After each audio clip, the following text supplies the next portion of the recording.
So let's talk about this space. Okay. What was this space? Do you know? This was, I know, was a cafeteria. Was the cafeteria? Yeah. Okay, back in the So this day. did food service for the hotel or the hospital or for the residents. Okay.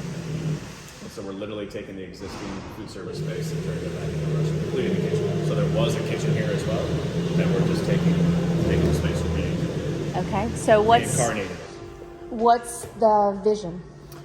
Oh gosh, vision is to be highlighting locally produced seasonal product and to support the community is the vision, right? I mean, Second Martin Kitchen has always been a place where people can come and feel comfortable, but it's also always been vegan friendly, vegetarian friendly, zero proof cocktails, homemade pasta, charcuterie. I mean, so it's a scratch kitchen, but it's also, I mean, we just were at one of the local farms finding out what they're going to grow and cool. using that base foundation to instigate the inspiration for what we're going to be cooking.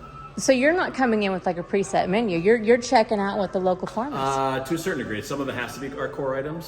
So Second Martin Kitchen is known for its burgers and fries and pizza, but it's also known for house-made charcuterie and pasta and steaks and chops. But all of those items are inspired from what happens here on the ground. So we can create. Yes, we have pizza, but I might use a Swiss chard that we just tasted at the farm and put that on one of the pizzas, kind of stuff. So we're not reinventing the entire menu, but it's using the indigenous local products to inspire existing dishes or existing plates that we can modify. Very cool. Accordingly. Yeah. And how long have you been around in the community here? Me and my family moved here last July, or So- technically April. So we just celebrated our 1-year anniversary as Mineral Wells residents. So you're well aware of our food desert here. I probably shouldn't say that. I'm going to say because that could be offensive to some local All I can say is restaurant. I have a hard time finding regular places to eat. Yeah. But we're excited about it. I think that that the town, is a need, but also, we're not here to show, to prove anything. We're here just to be part of the community and cook good food and have a good time. So. But there's a lot of energy, right? There's a lot of people that are moving here and a lot of people that come through this town, and I can't tell you how many times they're like, well, okay, well, where do we eat? And certainly with the hotel, they're like, do you have a restaurant? Do you have a restaurant? Where can we eat? Where can we eat? So I think, not just us, but I think there's going to be an expansion of food and beverage options in Mineral Wells in a very short period of time because the demand's already there. Yeah, I think you're right. I think we definitely have a huge demand. Obviously, long term is to succeed, but anything like any goals in particular that you're wanting to see happen in this space,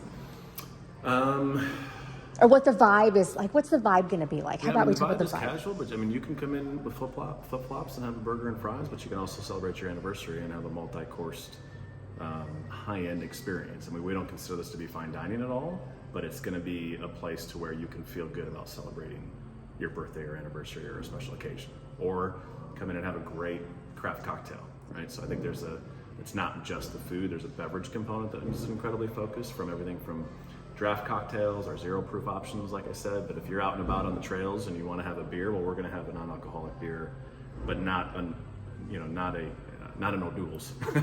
Sorry, right.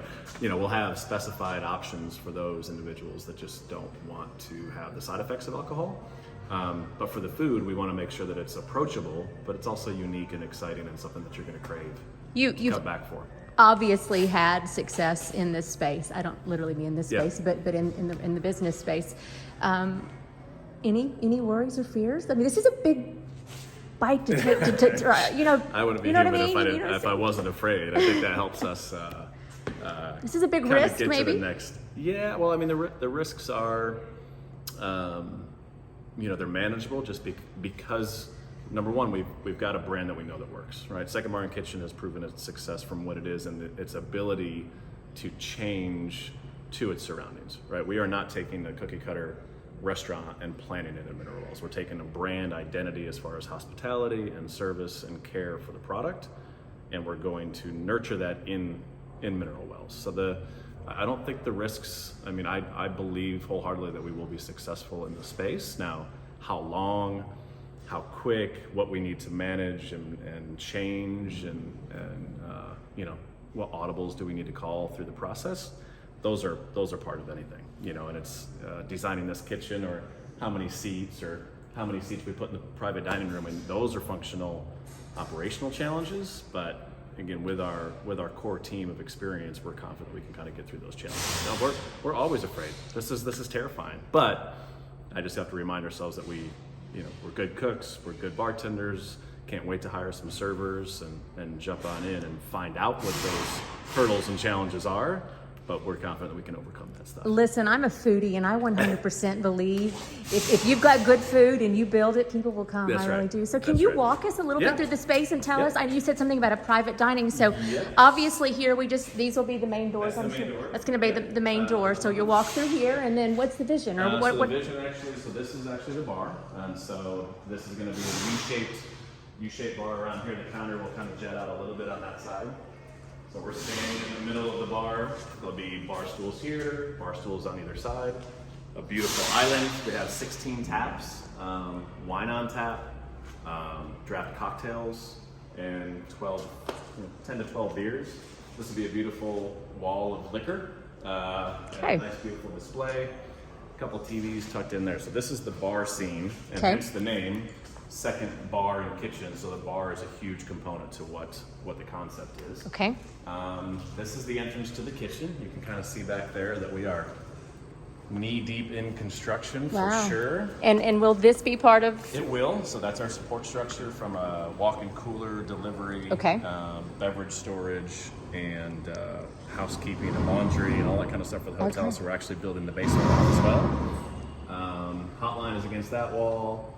Got a walk-in cooler up here. This is the dish pit, but this opening actually was constructed to make room for the dish pit to kind of get back there. But you can see this is the same quarry tile that existed, and this is this used to be a kitchen, and we've reconfigured it to make it work for. Do you have to preserve certain things? Or is it different? So this is a historic.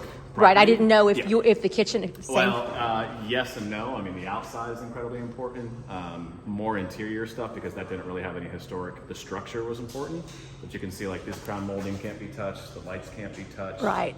Columns, etc. So there are definitely requirements and restrictions for the amount of renovation that we can do. All right. So there's the kitchen. There's the kitchen. This is the bar. This is the dining room. About 85 seats or so.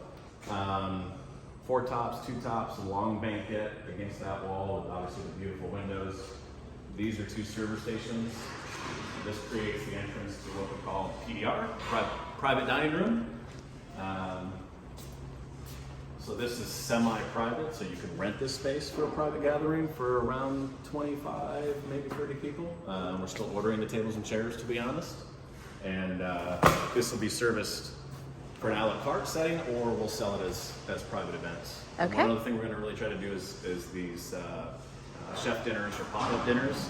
Invite local farms, or have a Clark Garden tomato dinner, or find somebody that has some great whiskey, or somebody that want and dedicate a night on a regular basis to highlight the local community, but do dinners based on and inspired by the products that they create. So we're really excited about that, to have